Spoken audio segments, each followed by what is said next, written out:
Welcome back to Labhwala academy. तो आज का हमारा जो टॉपिक है वो है हेमाटोलॉजी से रिलेटेड, जिसका नाम है पीवीएफ।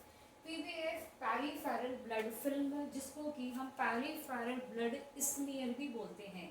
तो उसको पेरिफेरल ब्लड फिल्म कब बोलते हैं और उसको स्मीयर कब बोलते हैं, वो हम आज इस टॉपिक के अंदर करेंगे। लेकिन इस टॉपिक को स्टार्ट करने से पहले मैं आपको बता दूं कि ये डीएमएलटी के फर्स्ट ईयर के कोर्स के अंदर हेमाटोलॉजी क्लिनिकल पैथ का ये कॉमन टॉपिक है और मोस्टली एग्जाम में पूछा जाता है आरपीएससी के अंदर। तो जो पीवीएफ पेरिफेरल ब्लड है, इसको डॉक्टर कब लिखता है, तो आपको ये पता होना चाहिए कि पीवीएफ का जो टेस्ट किया जाता है, जैसे कि आपको कभी मलेरिया हो जाता है तो मलेरिया में पैरासिटिक साइटोन को देखने के लिए भी डॉक्टर सीबीसी के साथ यहाँ पर सीबीसी के साथ पीवीएफ को लिख देता है। तो सीबीसी और पीवीएफ दोनों साथ में टेस्ट किया जाता है। सीबीसी एंड पीवीएफ इस तरह से डॉक्टर प्रिस्क्राइब करता है, ठीक है।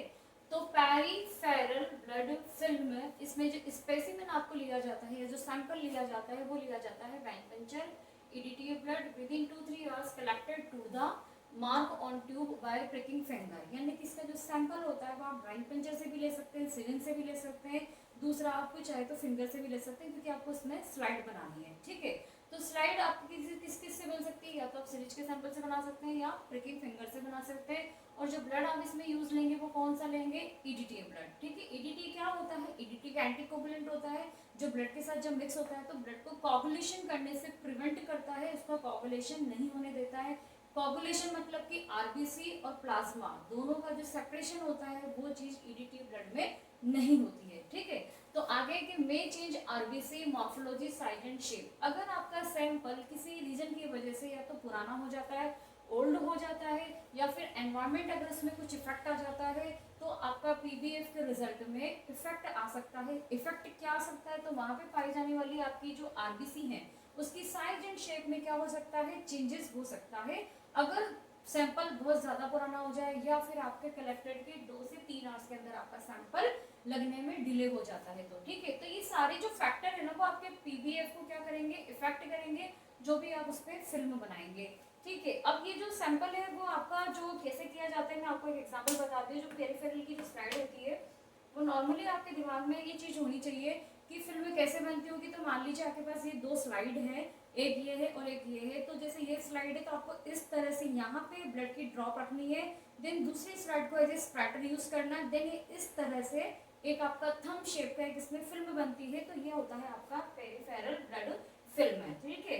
इसके बाद कि इसमें हम देखते क्या है कि what can show PBF show, this test show the help more information about the role of your blood cell and platelet. यानी कि ब्लड के अंदर कौन कौन सी सेल्स होती हैं, इसमें डब्ल्यूबीसी होती है, आरबीसीज होती हैं, और क्या होता है आपकी प्लेटलेट्स होती हैं। तो डब्ल्यूबीसी भी 5 टाइप की होती है, आपको सबको पता है। आरबीसी होती है जो कि विदाउट न्यूक्लियस होती है, और एक प्लेटलेट्स होती है। आरबीसी मिलियंस में होती है, डब्ल्यूबीसी थाउजेंड्स में होती है, और प्लेटलेट्स आपकी लाख में होती है, ठीक है। तो the role of your blood cell and platelets, RBC carry O2। अब हम यहाँ पे देख रहे हैं कि जो ब्लड के अंदर पाई जाने वाली पर्टिकुलर सेल्स होती हैं उनका मेनली क्या क्या फंक्शन होता है। तो उनमें हम सबसे पहले पढ़ रहे हैं आरबीसी के बारे में। RBC, what is RBC, RBC carry O2 from lungs to tissue and then tissue are O2 to create energy and release CO2। तो देखिए क्या होता है कि जब आपकी बॉडी सेल टिश्यू ऑर्गन से बनी है तो आपके हर बॉडी के ऑर्गन के सेल के अंदर वो ऑक्सीजन का प्रभाव होना चाहिए, वो फ्लो उसके अंदर सर्कुलेट होना चाहिए। तो उसका मेन फंक्शन करता कौन है, वो आपका ब्लड का ही पार्ट है आरबीसी का, जिसके अंदर जो हीमोग्लोबिन प्रेजेंट है वो O2 को ले जाने का काम करता है। तो O2 क्या करता है, आपके लंग्स से ले जाता है टिश्यू तक O2 को, वहां पे उसको ब्रीथ देता है, देन वहां पे जो CO2 रिलीज होती है सेल के फंक्शन के बाद, वो CO2 वापस आपके ब्लड के थ्रू यानी आरबीसी के थ्रू, यानी कि ब्लड के थ्रू या आरबीसी उस CO2 को लंग्स तक ले जाती है। देन इस तरह से आपका पूरे बॉडी के अंदर ब्लड का सर्कुलेशन होता है, ठीक है। दूसरा पार्ट है आपका डब्ल्यूबीसी, जो कि ब्लड का पार्ट है। तो ब्लड का कौन कौन सा पार्ट हो गया, ब्लड का पहला पार्ट हो गया आरबीसी, दूसरा पार्ट हो गया आपका डब्ल्यूबीसी। तो this is responsible for oxygen carry and this is responsible fighting to the infection. यानी कि your WBC are part of immune system that help protect body from any infection.